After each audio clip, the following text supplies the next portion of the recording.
Salut la compagnie, je vous retrouve aujourd'hui pour vous faire un update. Tout ce qui est plus normal, rien d'exceptionnel à signaler. Est-ce que j'avais des challenges pendant que je faisais ces lectures-là? Attendez, je regarde et je reviens vers vous. Oui, j'avais 2 challenges en cours sur une partie de ces lectures-là, on va dire. En premier lieu, j'avais le bingo du plib qui s'est donc déroulé au mois de mai. Si, exact, j'en avais 3. Je suis une folle. Oh là là. J'en avais 3. Donc au mois de mai, tout le mois de mai, j'avais 2 challenges. Je crois que je vous en ai parlé dans le dernier update, mais il y a eu un temps de latence entre les 2 tournages, donc je ne sais plus. Le bingo du plib, donc disais-je, qui s'est déroulé en mai.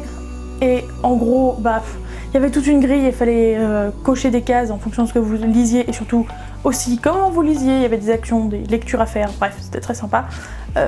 S'il y a besoin de dire, quand je vous montre le livre, je vous expliquerai dans quelle catégorie il rentrait. Et en mai, il y avait aussi le challenge mis en ligne, enfin préparé, organisé, comme vous voulez, par Pikitty, de la chaîne Pikitty évidemment, qui s'appelle Le mois de la fantaisie, qui commence à être un peu connu. Et en gros, pareil, tant que c'est de la fantaisie, il faut que vous lisiez de la fantaisie et que ça rentre dans une des catégories qu'elle donnait elle aussi. Je vous avoue que j'ai beaucoup plus participé activement au plib, au bingo du plib que au challenge de Pikitty parce qu'en fait la fantaisie c'est beaucoup moins mon délire que les autres genres de SFFF. Du coup, je me rappelle pas des catégories. Je crois pas. Enfin, en tout cas, les livres que je vais vous présenter qui rentraient dans ce challenge, il y en a peu déjà, je me rappelle plus dans quoi je les ai mis. Bref. Tout ça pour vous dire que il y avait ces 2 challenges là en mai et sur le mois de juin, donc mi-mai jusqu'à fin mai, plus tout le mois de juin, j'avais le challenge du loup-garou littéraire créé par Opaline et mis en place par Opaline, qui était très très chouette, et surtout que c'était sur 1 mois et demi, bref. Donc il y a certaines lectures qui rentraient dans plusieurs challenges à la fois, mais ça je vous en parlerai quand je vous les présenterai. Je rappelle que si vous voulez suivre activement mes résultats de challenge littéraire, souvent je poste à propos. Alors j'avoue que loup-garou littéraire, j'ai rien mis par rapport au loup-garou littéraire. Donc même ceux qui nous suivent sur Instagram ne savent pas que je faisais ça. Mais le bingo du plib, j'en ai parlé très très fréquemment, donc vous n'avez pas pu louper ça si vous étiez déjà sur notre Instagram au mois de mai. Bref, je commence avec les bouquins parce que cette intro est galactiquement longue. Et je ne sais plus parler français, il faudrait que je boive. En premier, nous allons voir une lecture qui est rentrée dans mes 3 challenges à la fois. Il s'agit de Belle de Gris, qui est le tome 2 des Sœurs Carmine, écrit par Ariel Holzl. Je sais pas comment c'est censé se dire, il y a 3 consonnes d'affilée, faut arrêter les gars. Bref, aux éditions Naos. Je vais avoir du mal à vous faire le pitch, mais je vais quand même essayer parce que je suis pas aussi méchante. Le premier tome, alors on suit 3 sœurs qui ont des difficultés financières parce que elles sont juste toutes les 3, elles n'ont pas de parents. Et on va suivre donc dans le premier tome Mériver, la cadette, qui est extrêmement maladroite et qui est pourtant monte en l'air, c'est-à-dire voleuse. Enfin voilà, voleuse. Et on va suivre ses péripéties qui vont être très complexes, clairement. Et là, dans le tome 2, Belle de Gris, donc on va suivre Tristabelle, l'affreuse, la piquante Tristabelle, dans ses péripéties. Voilà. C'est un pitch qui donne absolument pas envie, mais dites-vous que c'est le gagnant du plib première édition, donc l'édition de 2018. Donc si ça vous tente pas, je sais pas ce qu'il vous faut. C'est une excellente lecture. Et voici pourquoi je l'ai aimé, à savoir que je suis toujours munie de mon fidèle cahier, n'est-ce pas? Et je pense qu'à partir de maintenant, ça va toujours être comme ça avec mon petit cahier. J'ai l'impression de vous donner de meilleurs avis, plus construits, plus intéressants qu'avant quand je faisais ça à l'arrache avec mes souvenirs. Du coup, moi ça m'embête parce que je regarde régulièrement mon carnet, mais en même temps, j'ai l'impression que c'est mieux pour vous, donc je vous privilégie. Donc en premier temps, c'est ce que je disais, Tristabelle, on adore la détester. Je pensais pas du tout être ce genre-là, à me dire « Oh là là, ce personnage-là, j'adore le détester ». En fait, si, clairement, Tristabelle, on adore la détester, et on ne peut que adorer la détester, parce qu'en même temps, on peut pas la piffrer, et en même temps, on se dit « Mais elle est maligne, cette abrutie !» Et plein de contradictions comme ça, très sympathiques, elle est hyper superficielle, mais en même temps elle est super intelligente, donc tu te dis ah bon, on n'est pas obligé d'être débile quand on est superficiel. Bref, cet aspect est fantastique. Tristabelle fait une énorme partie de l'histoire, je sais plus parler. Tristabel fait qu'en grande partie, l'histoire est intéressante grâce à elle. Même s'il y a pas mal de retournements de situation très intéressants eux aussi. Cependant, il y a des points négatifs aussi, notamment le fait que la série ne donne pas l'impression d'aller où que ce soit. Le tome 1 a eu un début, une fin, le tome 2 a eu un début, une fin, mais j'ai l'impression qu'il n'y a pas de lien entre les tomes, enfin... C'est un peu comme des tomes compagnons dans une romance où genre on va se mettre à suivre le frère du héros dans le premier tome, vous voyez le truc. Et du coup, dans ce genre de série de fantasy, oui parce que je sais plus si je l'ai dit mais c'est de la fantasy. Si, je l'ai dit puisque ça allait dans les 3 challenges donc c'était forcément de la fantasy. Bref, voilà. Il n'y a pas de cohérence entre les tomes et c'est assez perturbant en fait. Et moi j'ai pas aimé être perturbée comme ça. Donc voilà, ça c'est un des points négatifs. Pour moi, il n'y a pas de cohérence entre les tomes. Alors peut-être qu'on va comprendre le lien et la cohérence à la fin du tome 3, parce que c'est une trilogie, mais je ne l'ai pas trouvé là. En tout cas. Deuxième et dernier point négatif, et après, promis, on retourne au point positif. J'ai mis extrêmement longtemps à rentrer dedans. Pour plein de raisons, qui sont pas dues au livre, donc bon, vous fiez pas trop non plus à ce point de vue-là. Avant j'ai lu une lecture qui a été une déception absolue, donc clairement j'étais pas dans le meilleur des moods. 2. C'était le dernier bouquin que j'aurais potentiellement le temps de lire avant la fin du bingo du plib et enfin avant la fin du mois de mai, donc du bingo du plib et du mois de la fantasy, donc j'avais un peu la pression, il fallait absolument que je finisse rapidos. 3. C'est un univers complexe et bah si tu te mets pas dedans c'est compliqué. Et 4. J'avais lu le tome 1 au résultat du plib 2018, donc il y a un moment. Donc je me rappelais plus des événements et clairement si tu te rappelles pas des événements c'est difficile. Or je connais que 2 blogs et endroits où on peut trouver des lectures, enfin des résumés spoilants, et dont un est en anglais donc il y avait aucune chance qu'ils connaissent les sœurs Carmine, et l'autre ne l'avait pas lu donc j'étais un peu on va dire ça comme ça. Donc si vous en avez, moi donc les 2 dont je parle c'est Summary's Books et Recaptain. Voilà, c'est les 2 seuls que je connais qui font des résumés. Donc si vous en avez d'autres, que ce soit des blogs, que ce soit Instagram, des chaînes YouTube, surtout n'hésitez pas parce que ça peut me servir et ça peut servir aux autres abonnés qui regarderaient dans les commentaires. Bref, du coup ça a été la dernière difficulté pour rentrer dedans parce que je me rappelais pas de ce qui s'était passé avec mes Rivers. Donc même si les tomes sont un peu indépendants les uns des autres, c'est quand même nécessaire. Mais une fois qu'on est rentré dedans, on n'a qu'une hâte, c'est de continuer et de finir cette lecture. Donc il faut du temps pour rentrer dedans, mais une fois qu'on est dedans, c'est addictif, et du coup ça c'est un bon point positif. 2 autres points positifs, et après j'ai fini avec ce livre. Premier point positif, c'est le style d'écriture, qui est génial.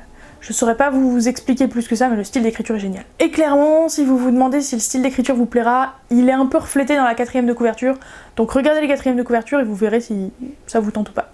Et enfin, le dernier point, c'est que cette ville, ça a beau être de la jeunesse, la ville décrite, l'ambiance décrite, c'est sombre, c'est glauque, il y a plein de morts vivants et de zombies partout, ce qui est très très normal dans leur ville, et c'est trop bien. C'est rare en fait que de la jeunesse décrive un monde aussi darky, sombre et spooky et tout. Mais spooky un peu creepy quand même, hein. Pas que juste spooky, c'est mignon, tu vois.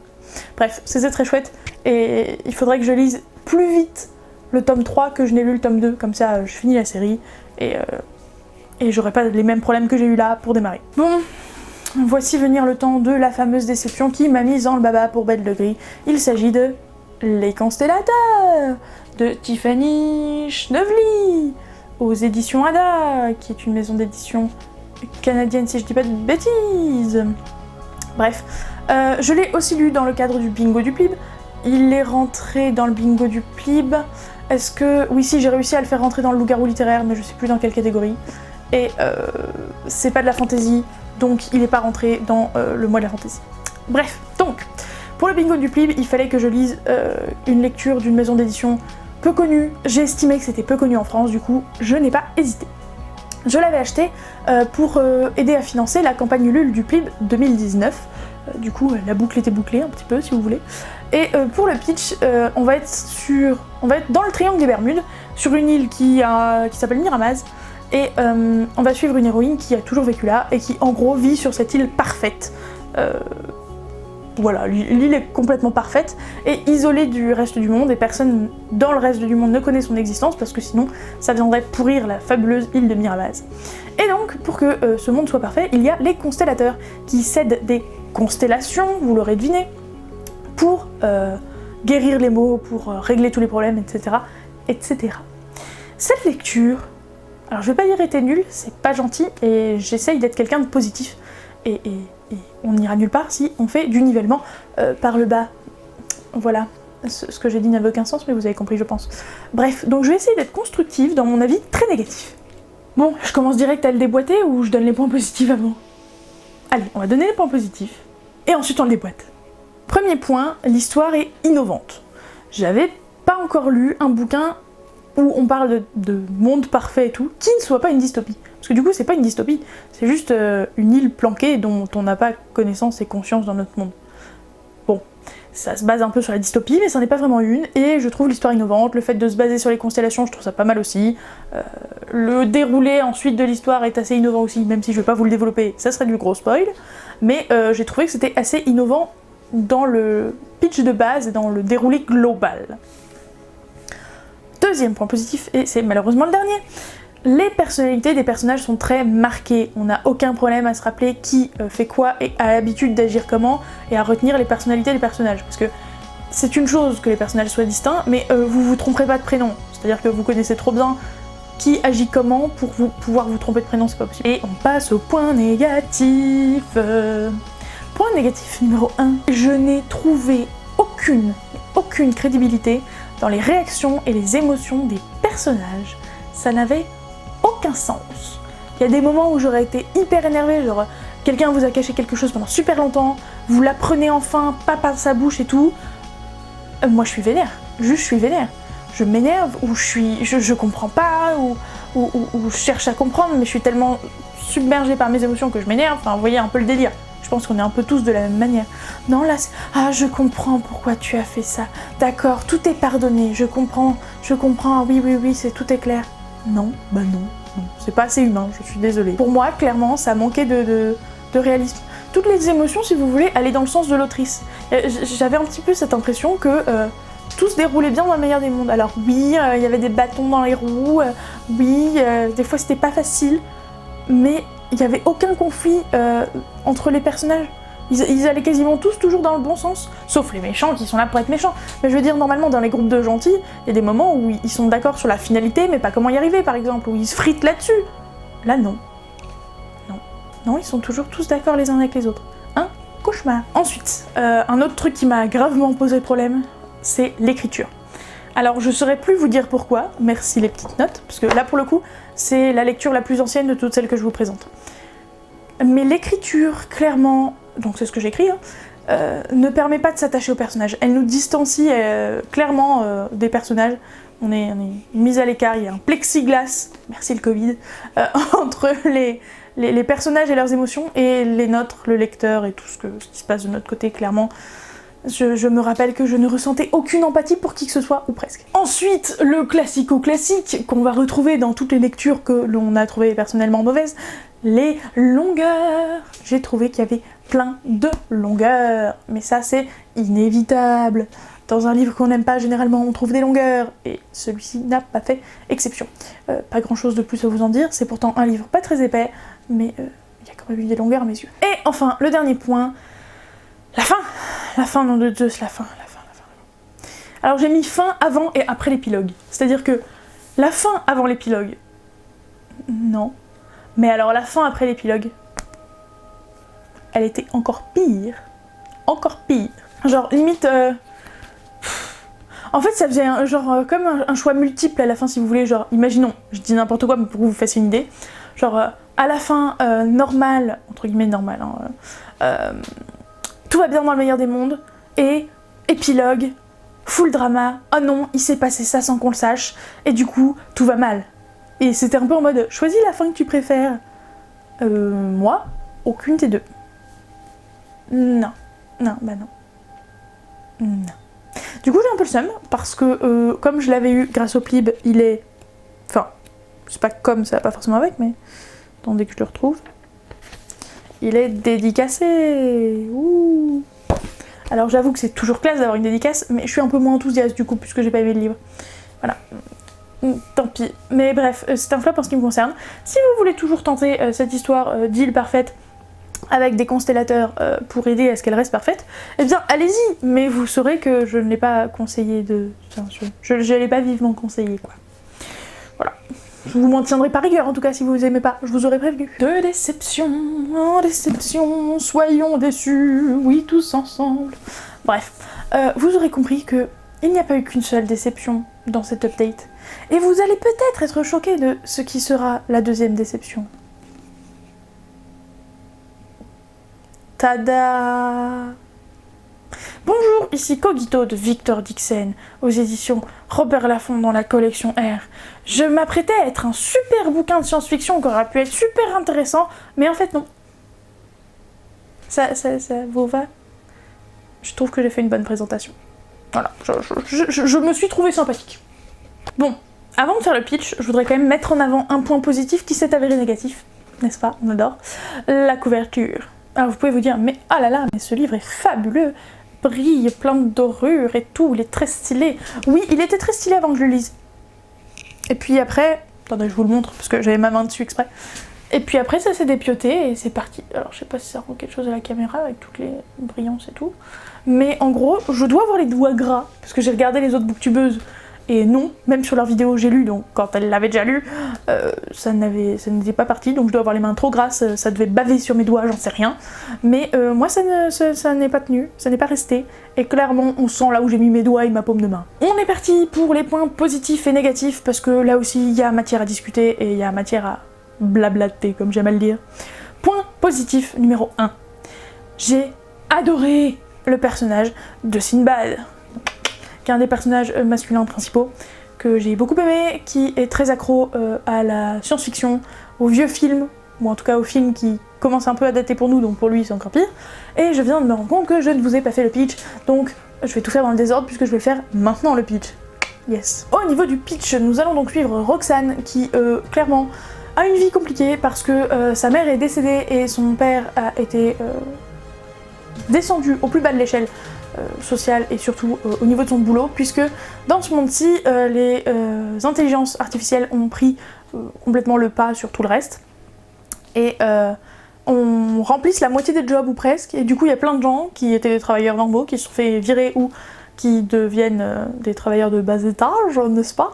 Et c'est le cas du coup du père de Roxane, et donc elle est un peu dans la mouise, et elle va avoir du mal à passer son bac, parce que clairement elle a du mal intellectuellement parlant, et du coup, elle va bénéficier d'un programme, alors je sais plus comment il s'appelle, mais bref, d'un programme qui lui permet d'avoir une bourse pour avoir des neurobots dans son cerveau pour lui télécharger tout le programme du bac dans la tête pour qu'elle passe son bac et qu'elle ait aucune difficulté à passer son bac.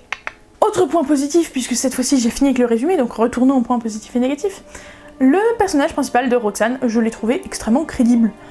Dans la situation dans laquelle elle était, parce qu'elle a toute une meute de copines et tout. Oui, une meute parce qu'elle s'appelle les chiennes enragées ou un truc du genre, donc meute. Avec lesquelles elle s'entend, mais qui sont clairement pas de bonne influence, donc elle veut s'en séparer. En même temps, elle n'y arrive jamais, parce qu'une fois qu'elle est face à elle, elle sait plus quoi leur dire. Et clairement, j'ai trouvé ça très réaliste, et même au-delà de ça, tout le personnage, je le trouve très réaliste, très cohérent. Ce qui n'a pas été le cas d'une autre booktubeuse qui n'a pas trouvé le personnage principal cohérent, mais comme j'ai vu d'affilée 3 ou 4 updates de Cogito, bah je sais plus qui c'était, mais peu importe. Donc moi j'ai trouvé très cohérente. Par contre, un point négatif, j'ai trouvé que son évolution l'était pas. L'évolution de ce personnage-là est peu crédible, il y a des moments où j'étais en mode non. Alors d'accord, sur le long terme, en 3-4 ans, tu peux évoluer de mentalité comme ça. Là, j'y crois pas 2 secondes, je ne pense pas qu'en 2-3 ans, enfin en 2-3 semaines, c'est peut-être moins de 2 semaines même encore. En si peu de temps en tout cas, t'es plus à ce point-là, changer de mentalité, je n'y crois pas. Autre point négatif qui va un peu avec les dernières lectures que j'ai eues, comme quoi peut-être que je l'ai pas lu au bon moment non plus, que ça n'a pas aidé, mais j'ai trouvé qu'il était long à démarrer, long à prendre, à faire effet, donc ça c'est ce que j'ai écrit au début, quand George en était à 1/3 du bouquin, et après j'ai réécrit en fait non, c'est-à-dire que c'est pas qu'il était long à démarrer, c'est que même quand l'histoire avait à proprement parler bien démarré, et ben j'étais pas à fond dedans. Il n'y a aucun moment où cette lecture m'a vraiment happée et m'a vraiment ne m'a plus lâché quoi. Un point que j'ai adoré parce que ça m'horripile d'habitude, et là du coup bah ce biais n'a pas été mis. Ça se passe en France. C'est un auteur français qui fait passer son histoire en France. Est-ce que c'est pas génial? Ça devrait pas être génial, hein, on est d'accord? Ça devrait être normal. Mais souvent, bien trop souvent, les auteurs français ont tendance à faire en sorte que ça se passe quand même aux États-Unis ou dans d'autres pays. Et moi, ça me gonfle. Parce que on n'a pas assez de bouquins qui se déroulent en France. Pourquoi, quand t'es français, tu veux le faire se dérouler ailleurs, le bouquin? Je ne sais pas. Donc là, ça se déroule en France, c'est très très chouette. Ça m'a beaucoup plu. Alors, ça se déroule en France, oui, non. En fait, c'est plus, on est avec des Français que ça se déroule en France. Parce que l'île n'est pas en France. L'île est flottante sur la mer le plus loin possible de tous les continents pour que ça puisse pas être réquisitionné par un quelconque pays sur lequel on serait dans ses mers à lui, quoi. Du coup, on n'est pas en France, mais on est avec des Français et ça c'est chouette. D'ailleurs, en parlant des personnages, un point très positif que j'ai noté, c'est que ce que j'appelle les sidekicks, donc les personnages secondaires un peu, enfin les potes de l'héroïne si vous voulez, et je parle pas de la meute, hein, je parle après une fois qu'elle est sur l'île, sont très intéressants et je les ai beaucoup aimés, que ça soit Faune, que ça soit Lorenzo, je crois qu'il s'appelle, je sais plus, que ça soit Sinbad que j'adore comme je vous l'ai dit au début. Bref, ils sont tous les trois très intéressants, mais, point négatif, ils sont pas assez poussés. Clairement, ils sont pas assez poussés. Au niveau de Faune, il y avait plein d'autres trucs à raconter, même si j'aime bien la manière dont certaines choses sont faites à son propos. Je vais pas vous détailler plus, je vais pas te faire de spoil, mais j'ai beaucoup aimé Faune, j'ai beaucoup aimé Lorenzo, enfin bref, il y a plein de personnages que j'ai beaucoup appréciés, mais que j'ai pas trouvé assez développés malheureusement. Pourtant, le livre est une brique. Et enfin, il me reste un point positif, un point négatif. On va commencer par le point négatif. La fin est pas réaliste. Je crois que tout le monde s'est accordé à le dire, ou presque. Même ceux qui l'ont apprécié, il me semble qu'ils disaient la même chose. Cet épilogue à la mort moelleux, non, c'était pas... Non, pas crédible. Sorry not sorry, c'était pas crédible. Et enfin, le dernier point positif, c'est clairement l'objet livre. Alors pas pour l'aspect déco et tout machin, pour l'intérieur. Parce que dedans, vous avez des petits schémas, des petites pages sympas. Genre l'homme de Vitruve, mais en version sur du noir et tout machin. Qu'est-ce que vous avez d'autre de stylé? J'essaye de pas trop vous spoiler. Ah, il y a ceci, qui est très très chouette. À chaque nouveau regroupement de chapitres, partie si vous voulez, il y a ça. Et à gauche, en fait, il y a tout un labyrinthe avec des petites lettres. Et si vous trouvez le bon chemin, ça vous forme quelque chose par rapport au chapitre à venir. Ce qui était très chouette. Allez, je vous trouve un dernier truc à vous montrer. Genre, ça c'est le plan des îles. Bref, il y a des trucs très chouettes tout le long du bouquin. Et ça, c'était très divertissant. Et c'était une très bonne idée d'intégrer ça dans le bouquin. Ensuite, je vous présente Ceci est mon corps de 6 autrices, donc j'ai besoin de mon anti-sèche. Faiza Gen, Louise May, je sais pas comment ça se dit, Anna Cuxac, Ovidie, Lorraine Malka et Alizé Vincent. Donc Ceci est mon corps est aux éditions Rajo et Cosette et Rajo, appelez ça comme vous voulez. Ne rentrez pas dans mes challenges, je crois pas. Alors, comment vous résumer tout de quoi ça parle? En gros, ce sont 6 nouvelles témoignages, trucs bidule machin, qui parlent du corps féminin, de vivre son corps, d'être un ado dans un corps, de la puberté, de plein de trucs comme ça. Donc, les 6 thématiques, il y a, j'essaye de me rappeler, les cheveux, les seins, la transsexualité, être transgenre, je sais plus, je mélange les deux, sorry. Le surpoids, avoir les intestins qui font n'importe quoi, et il me manque une dernière thématique je crois. Je sais plus, mais vous avez compris l'idée. Bref, donc diverses thématiques, c'était bien, on va dire bien. Parce que j'ai pas aimé tous les styles d'écriture, c'est-à-dire que c'est pas que des nouvelles, il y a des trucs romancés et il y a des trucs qui sont plus des rapports journalistiques, entre guillemets. Il y a des témoignages, il y a un peu de tout, et du coup, il y a des nouvelles qui m'ont beaucoup moins plu que d'autres. Clairement, par exemple, je m'attendais à aimer plutôt ce qui était romancé et pas trop le reste, genre tout ce qui est journalistique. Au final, il y en a un qui était plutôt d'aspect journalistique qui m'a beaucoup plu, mais une nouvelle qui était romancée qui m'a pas plu du tout.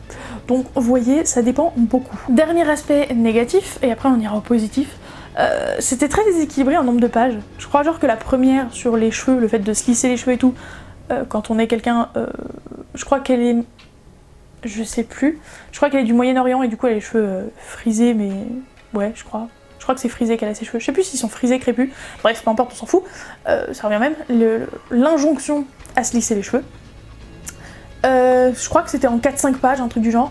Et il y a une partie qui était genre 20-25 pages. Du coup, c'est très déséquilibré et très perturbant. Mais par contre, ce livre parle de sujets extrêmement importants, extrêmement intéressants, et surtout qu'il faut que les ados lisent, quoi, clairement. Parce qu'on y voit de tous les corps, gros, petits, grands, minces, noir, blanc, violet, rose à pois vert, transgenre, ce que vous voulez, vous y trouverez une ode à l'acceptation de soi, et ça c'est fabuleux, et du coup je vous le conseille, mais n'ayez pas non plus des attentes extraordinaires en termes d'écriture, plus en termes de message. Moi c'est pour ça que je l'aimais, c'est pour son message, pas vraiment pour son écriture. Ensuite je vais vous présenter la dernière lecture qui a fait partie de mon challenge du loup-garou littéraire, et il s'agit d'Akata Witch de Neddy Okorafor aux éditions L'École des loisirs dans la collection Medium. C'était un bon livre, très bon livre même, dont je lirai la suite avec plaisir, mais laissez-moi avant vous faire le pitch. Non, j'avais pas du tout oublié de faire le pitch avant, c'est pas vrai? Bref, donc Akata Witch. On va suivre Sunny. On va suivre Sunny, qui est une jeune femme née aux États-Unis, mais qui a 9 ans, 8 ans, va emménager au Nigeria, d'où elle est originaire, d'où ses parents sont originaires. Et le problème, c'est qu'elle est aussi albinos. Yes. Du coup, il va y avoir un petit côté harcèlement, hein, clairement, parce que, bon, une albinos chez les noirs, autant vous dire que ça passe pas. Bref, surtout chez les enfants de son école. Donc il y a cet aspect-là, mais comme vous l'aurez compris au titre Akata Witch, il se trouve que elle va découvrir qu'en fait, il existe tout un monde caché qui comprendrait peut-être des pouvoirs magiques. Je dis ça, je dis rien. Bref, donc vous vous contenterez de ça pour mon pitch. C'est du fantastique, pardon. Et c'était très très chouette. On pourrait se dire que j'ai acheté ce livre suite à tout ce qui se passe aux États-Unis, notamment avec le mouvement Black Lives Matter et tout le tralala. Non, non, clairement, ça aurait pu, c'est vrai, parce que c'est écrit par une autrice noire, c'est une héroïne noire, oui, on peut dire noire, elle est noire et albinos, mais voilà. On pourrait dire que c'est un lien avec ça, mais je l'avais déjà acheté avant, et il me tentait beaucoup quand je l'avais acheté, du coup, bah voilà, tout simplement. Quoique... Enfin bref, mon achat n'a pas été en lien. Peu importe quand je l'ai acheté, ça n'a pas été en lien. Ça me tentait beaucoup. C'est un premier tome, il y a au moins le deuxième tome sorti en anglais, mais pas en français, et j'ai très envie de lire la suite. Bref, donc premier point positif, et bah tout l'aspect culture noire, culture nigériane, l'Afrique, etc., etc. Parce que, soyons honnêtes, c'est pas volontaire, mais mes lectures sont un peu racistes, si vous voulez. La plupart, c'est soit écrit par des Américains, soit par des Français. Noirs américains beaucoup moins que des Américains blancs, et j'ai extrêmement peu de lectures de personnes africaines, tout simplement. J'espère que je vais offenser personne. Si j'ai offensé quelqu'un, s'il vous plaît, dites-le moi, que je refasse pas l'erreur. Merci. Et je suis désolée, tout simplement. C'est compliqué parce que j'ai l'impression que c'est un peu des mots interdits, et en même temps je me dis pourquoi on n'aurait pas le droit. C'est comme le mot grosse, pour moi, c'est pas une insulte, enfin... C'est quelque chose qu'on a le droit de dire, bref. Donc surtout, n'hésitez pas à me corriger ou à m'expliquer pourquoi je m'exprime mal et comment je devrais m'exprimer. Merci. Enfin, pour ce cas-là, hein, pas comme quand je dis des gros mots, je sais que je fais ce que je veux avec mes gros mots. Flûte. Bref, donc revenons à Akata Witch. Ça m'a beaucoup plu, c'était très sympathique, mais après, je vais pas en faire l'éloge pendant 35 minutes, parce que clairement, il y en a qui disaient que c'était des gros coups de cœur et tout, enfin un gros coup de cœur et tout. Moi, ça n'a pas été à ce point-là, c'était sympa, mais c'était pas extraordinaire. Mais donc, revenons-en à la culture nigériane, comme je disais, ça m'a énormément plu, j'ai trouvé ça très sympa, ça m'a permis d'apprendre plein de trucs, parce qu'il y a notamment un petit glossaire à la fin, donc je trouve ça très sympathique de nous aider, et en même temps, je trouve ça moche, parce que je me dis que ça devrait pas être nécessaire. Voilà, ça m'a un peu attristée aussi, quoi. Mais j'étais très contente de l'avoir sous la main, faut l'avouer, faut être honnête, j'étais ravie qu'il soit là. Il y a autre chose que j'ai aussi beaucoup aimé, c'est que dans le premier tiers du livre, je dirais, il y a des extraits pour agents libres. Et donc, je vais pas vous révéler ce qu'est un agent libre, mais en fait, c'est des extraits qui viennent d'un bouquin qui existe vraiment dans l'histoire, et j'ai trouvé ça très sympathique.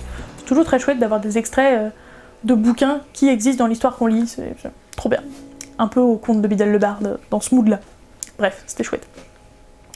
Donc ça peut vous permettre de comprendre que l'univers est en effet assez fourni et assez réfléchi, et ça, c'est très bien, très chouette. Par Par contre, il y a aussi des points négatifs, dans le même mood un peu que tout cet update. J'étais pas dans une fièvre de lecture quand je l'ai lu, hein, clairement. Pareil, celui-là aussi, je me suis boostée pour le finir parce qu'il fallait que je le finisse avant la fin du mois de juin pour pouvoir le faire rentrer dans mon challenge loup-garou littéraire. Donc il a fallu me booster un peu.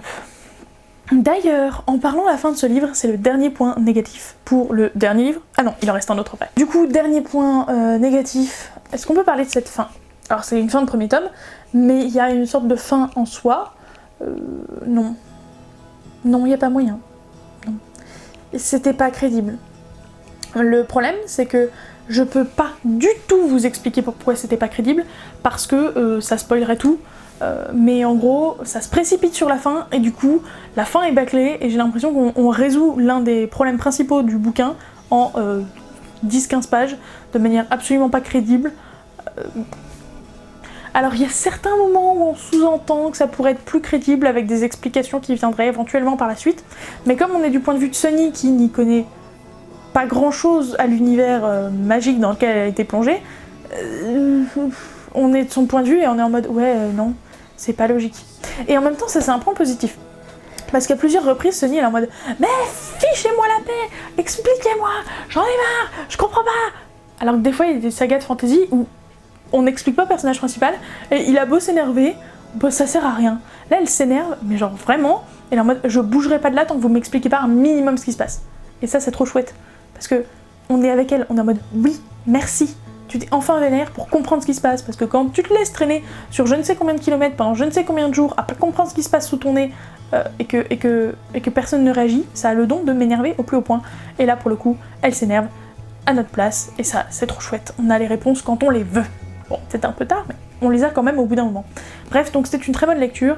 J'ai hâte de lire la suite parce que clairement, j'ai vraiment l'impression que c'est vraiment un premier tome qui lance un univers qui va être très chouette par la suite. Du coup, c'est pour ça que j'ai hâte de lire la suite, malgré le fait que c'est une bonne lecture sans plus. Et alors là, je voudrais des applaudissements dans vos maisons.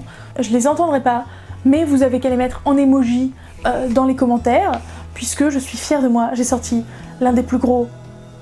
l'une des plus grosses antiquités de ma palle. Voilà, c'est... Ça faisait longtemps que c'y était, genre... je sais pas, novembre 2017, à peu près. Bref. Oui, ça c'est une antiquité dans ma palle. Ouais. Bref. Donc, j'ai enfin sorti de ma palle le livre de perles de Timothée de Fontbelle. Ah, aux éditions Folio Junior. Non, pas Folio Junior, Pôle Fiction, pardon. Donc, qui est la collection poche de Gallimard. Je l'ai enfin sorti, miracle. En fait, le problème, c'est que, j'avais beaucoup d'attentes parce qu'il a beaucoup plu en règle générale, ou en tout cas toutes les personnes que je me rappelle comme l'ayant lu l'ont beaucoup adoré, l'ont beaucoup aimé. Je sais plus parler. L'ont beaucoup aimé, et du coup, il me faisait peur. Et numéro 2, souvent je ne me rappelle plus des résumés de mes livres, et malheureusement, dans ces cas-là, j'ai pas envie de relire les résumés parce que du coup, j'ai envie de me plonger dedans sans rien savoir dessus, mais en même temps, ça donne moins envie de lire un livre, c'est logique. Donc, j'y suis allée à reculons. Pour le pitch, eh ben, je saurais pas vous faire le pitch parce qu'en fait, il y a plusieurs temporalités et plusieurs histoires qui vont se croiser par la suite et on va comprendre pourquoi elles sont liées, mais au début, on est juste en mode, ok, il n'y a aucun lien entre les histoires, voilà. Et j'ai pas envie de vous faire un résumé de toutes les histoires, ça n'aurait pas de sens. Donc je vais regarder la 4ème pour voir ce qu'ils disent dessus et peut-être essayer de vous bidouiller un truc à partir de là. En gros, je peux même pas vous dire... Enfin... Les deux trucs qu'on alterne, c'est de la fantasy et du contemporain. Donc c'est pour ça que je suis un peu gênée, je sais pas trop quoi vous dire. Mais en gros, si vous voulez vous faire une idée, c'est un personnage de fantasy qui va se retrouver propulsé, si on peut dire, dans notre monde à nous. Voilà, et donc on va suivre son épopée à lui, en tant que personnage de fantasy qui doit cacher qu'il vient de là, dans notre monde contemporain, sachant que c'est dans un milieu, dans un monde plutôt axé Seconde Guerre mondiale, voilà, pour vous donner une époque. Oui, seconde, pas première. Oui, Seconde Guerre mondiale, je crois. Bref, du coup, voilà ce que j'en ai pensé. C'est l'une, si ce n'est la meilleure lecture de cette update, avec Ceci est mon corps et Les Sœurs Carmine, ça a été l'une des meilleures lectures. Donc, c'est un Timothée de Fontbelle, donc qu'est-ce qui est inévitable? Ah, vous savez pas, vous connaissez pas Timothée de Fontbelle, c'est pas grave, je vous le dis. Sa poésie, évidemment, c'est un homme très poétique, qui a une plume très particulière, très remarquable, et qui est toujours je sais pas comment dire, fluide et légère, et en même temps ça peut raconter des sujets lourds des fois. Donc il a une plume très intéressante, que j'aime beaucoup suivre, et donc qui est très poétique comme je le disais, c'est un premier point positif. Premier point négatif, on suit pas mal de persos différents, 3 ou 4 je crois, et je me suis attachée à aucun d'eux vraiment. J'ai bien aimé leurs histoires, j'ai bien aimé suivre leur histoire, mais je me suis pas attachée à eux en personne, et c'est toujours un petit point négatif. On aime bien s'attacher aux persos, alors j'en ai détesté aucun, mais j'ai pas non plus aimé les suivre et c'est un petit point négatif quoi, c'est un peu embêtant. Deuxième point négatif, et après promis, plus que des points positifs. Le deuxième point négatif, c'est que, comme je le disais tout à l'heure, il y a plein de mondes différents et plein de temporalités différentes. Et j'aime pas trop ça. En fait, je préfère quand c'est clair. J'aime pas quand on est embrouillé dans tous les sens, en mode je comprends pas comment lui et lui sont reliés avec lui et tout et machin. Et bon, c'est un petit point négatif en ce qui me concerne, mais ce point-là, pour le coup, ça dépend des goûts et des couleurs, donc c'est un point négatif pour moi, mais vous, ça pourra peut-être vous plaire énormément. Et c'est pas très logique, parce que moi, ce que j'ai aimé, c'est les différentes parties. Donc j'ai pas aimé le fait qu'il y ait autant de points de vue différents, mais j'ai aimé chacune des parties. Donc c'est pas logique. Ce qui veut bien dire que si vous aimez quand il y a des points de vue différents, il n'y a pas de raison que vous aimiez pas ça, clairement. Autre chose, je vous dis que j'aime pas quand on comprend pas les liens entre les différents personnages, mais du coup le point positif c'est que ça fait partie de ce genre de livre dont la relecture a clairement un intérêt. Vous savez, ce genre de livre où vous avez un plot twist à un moment et vous vous dites « Ah, mais c'est pour ça alors que depuis tant de temps il se passe ça » ou « Ah, je comprends enfin ça ». Du coup, la relecture, je pense, aura un grand intérêt pour dire « Ah oui, maintenant que je sais ça, regardons les petits détails qui y mènent ». Et enfin, dernier point positif, à la fin de notre lecture, on espère juste que c'est une vraie histoire, enfin, on a envie de se dire oui, c'est réel, il a juste raconté une histoire vraie, l'épilogue c'est bel et bien réalisé, tout s'est passé exactement comme c'est écrit. Donc au final, même si on s'attache pas au personnage, l'histoire reste quand même un petit peu ancrée et on a envie que ce soit réel. On meurt d'envie que ça existe vraiment. Bref, donc ça montre bien le talent de Timothée de Fontbelle. Moi de toute façon je vous le recommande vivement, même si j'ai pas lu ces deux sagas principales que sont Toby Loveless et Van Gogh. Peut-être un jour les lirai-je, même si je les ai pas dans ma balle, je sais jamais. Bref, en tout cas, moi je vous conseille vivement le livre de Perle, c'était très sympathique, d'autant plus si vous aimez les temporalités différentes, les mondes différents dans un même bouquin, les points de vue différents, bref. C'est conseillé vivement. Et voilà, c'en était tout pour cette update lecture, j'espère qu'il vous aura plu. Moi, je n'en peux plus, je crève de chaud, je meurs de soif. Ah, c'est une catastrophe. Bref, j'espère que cette update lecture vous aura plu, que je ne vous aurai pas trop dégoûté, parce que je me suis rendu compte que j'avais certes des avis positifs pour Belle de Gris, pour celui que je viens de vous présenter, mais il y a aussi des bonnes déceptions, et ça m'arrive rarement d'avoir des déceptions. D'avoir plusieurs déceptions comme ça dans un même update. Pardon. Mais c'est pas de ma faute, j'y suis pour rien. Peut-être que j'étais pas dans le bon mood de lecture. Bref. Là, à l'heure actuelle, je relis le premier tome de La Passe Miroir parce que j'essaye de me faire toute la série d'affilée. Et si vous voulez suivre ces aventures-là, s'il n'est pas trop tard, je ne sais pas, rejoignez-nous sur le Discord qui est comme d'habitude en barre d'infos, puisque nous y discutons quasiment tous les jours, notamment pour suivre nos lectures. Bref, j'espère que cette update vous aura plu, n'hésitez pas à mettre un pouce en l'air et à lâcher un commentaire. Moi je vous fais de gros bisous, je vous souhaite d'excellentes lectures, je vous dis à la prochaine, ciao.